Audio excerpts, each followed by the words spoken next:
En tiedä kuuluuko tämä nyt videolle, mutta muutamat näistä kauloista ovat kiillotuksen tarpeessa. Esimerkiksi tämä on hyvä, ei kuulu mitään.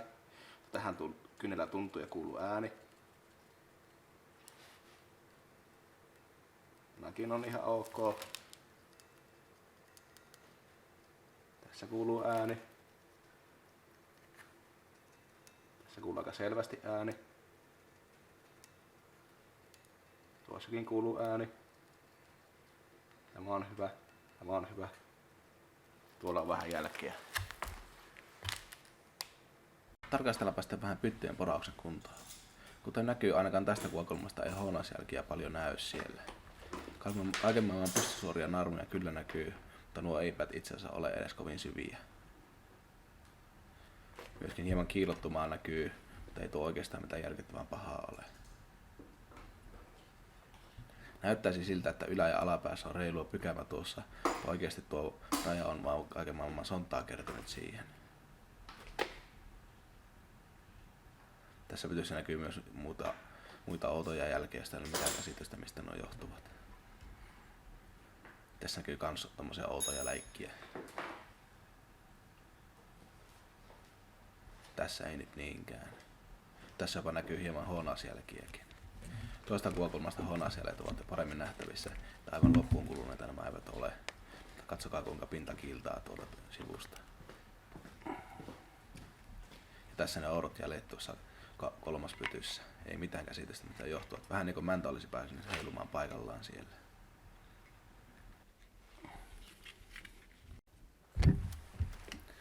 Siirrytäänpä sitten itse mäntiin. Mitään selvää vauriota näissä ei ainakaan näy, eli männänrengasvälit ovat pysyneet ehjinä. Vähän karstaa on laajalla ja kitkapinnoite on männän helmasta kulunut, mutta ei mitenkään älyttömän paljon. Männänrengasvälit ovat täysin ehjät, joten ainakaan nakuttamakone ei ole päässyt. Mutta toki viinalla se nyt on todella harvoin nakuttaa. Seuraavassa on samanlaista vauriota.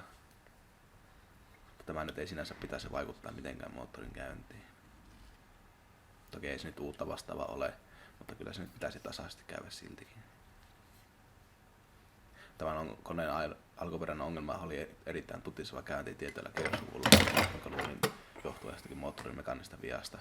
Mutta tämän perusteella ei oikein löydy mitään peruste tälle tärinälle. Onhan siellä nyt täälläkin vähän naarmua ja muuta jälkiä, mutta ei nyt oikeasti ole suurta merkitystä. Hyvin ehjältä näyttää. Tarkistetaanpa sitten laakerit. Tämä näyttää oikein hyvältä lukuun ottamatta noita pieniä jälkiä, joita tuli kun näitä vuosikysyistä. Entä sitten toinen? Sieltä puuttuu liuska. No joo, sinne on kyllä vähän iso metallihilu päässyt sisään. Tuntuu oikein syvä uraa tuossa noin. Varmaan tuosta johtuna naarmut kampurassakin.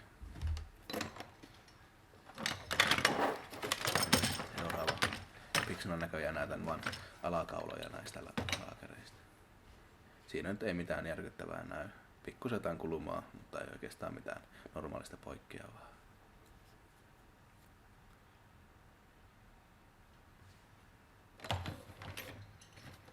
Entäs seuraava.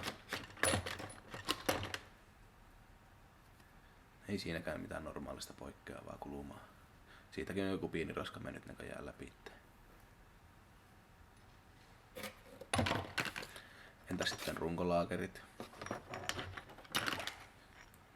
Oikein hyvältä näyttää tämä.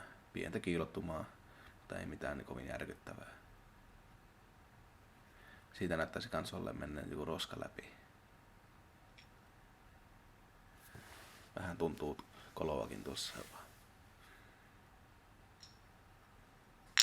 Ei mikään ihmettä, vähän kampurassa onkin jälki. Tämä laakeri näyttää oikein hyvältä. Pystyisi ihan hyvin käyttämään jatkossakin tuollaista laakeria. Tämä laakerin suuttaispintakin näyttää oikein hyvältä, eli kampuroille päässyt heilumaan edestakaisin liikaa.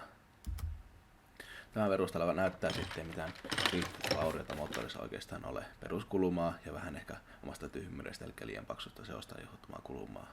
Mutta varsinaiselle koneen tutinalle ei oikeastaan löydy mitään syytä näistä.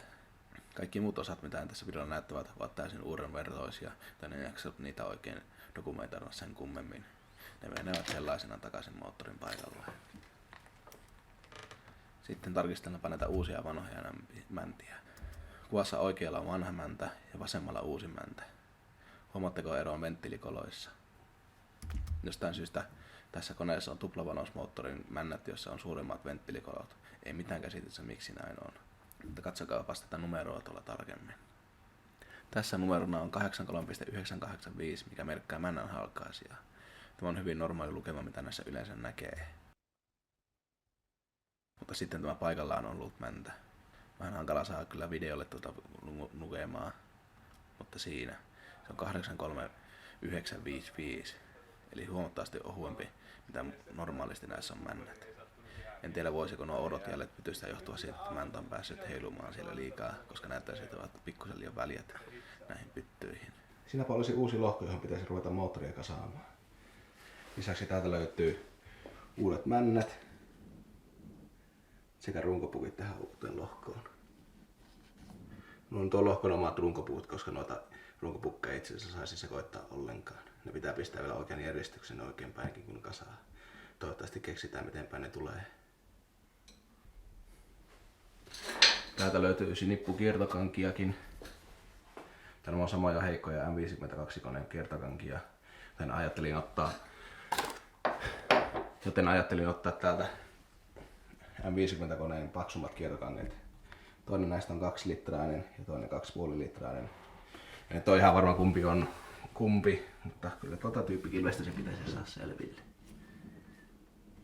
Mitähän siinäkin lukee? No, kun myöskin tämmönen 2-litrainen vanokseton M50 moottori, niin tuohan lähinnä romurautaa eikä minkään arvoista, joten siitä jotain ihan hyvin purkaa osat pois. Tuon 2,5-litraisen minä vielä säästän isomman purauksen vuoksi, koska sitä pystyy jonkun voimamoottorin vielä rakentamaan myöhemmin. Tai eikä siinä ensimmäinen homma varmaan olisi tuolta irrottaa nuo kiertokanget ja verrata niitä noihin M52 kiertokankiin. Tämä on varmasti saman mittaiset. Netin tietojen perusteella ne pitäisi olla tismalleen saman mittaiset, joten ei muuta kuin pistäisi paikalleen. Mutta varmistetaan nyt kuitenkin.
Seuraavaksi pitäisi saada männät irti kiertokangista, jotta ne voidaan asentaa uuteen moottoriin.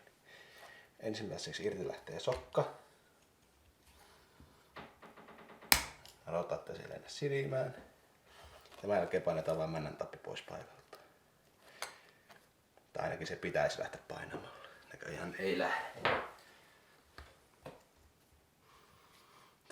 Tämä työkalu pitää olla muovia tai jotain muuta ainetta, ettei se naruta tuota kiertokangen aakeria.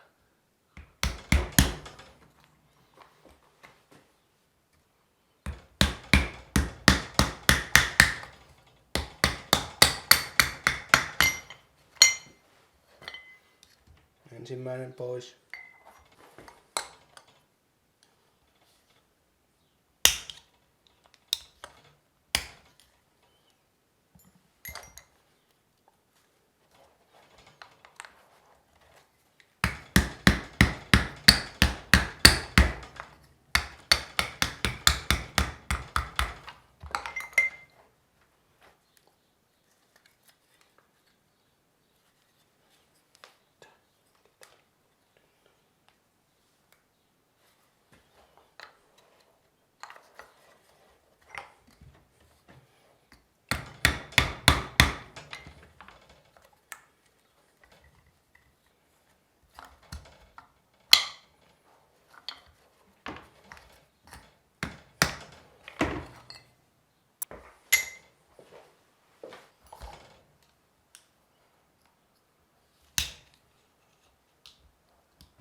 Pistäpä päällekkäin.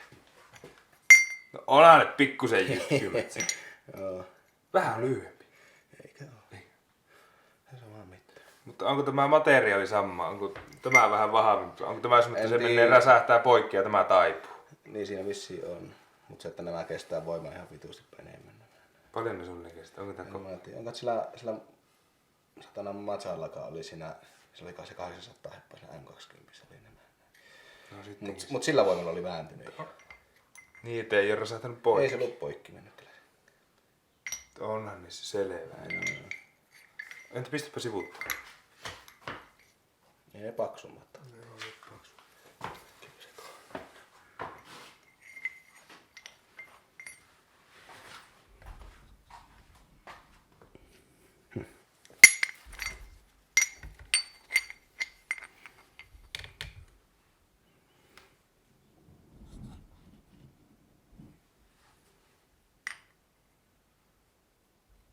Pitäisikö siinä käyttää joku semmonen, millä voi vertaa?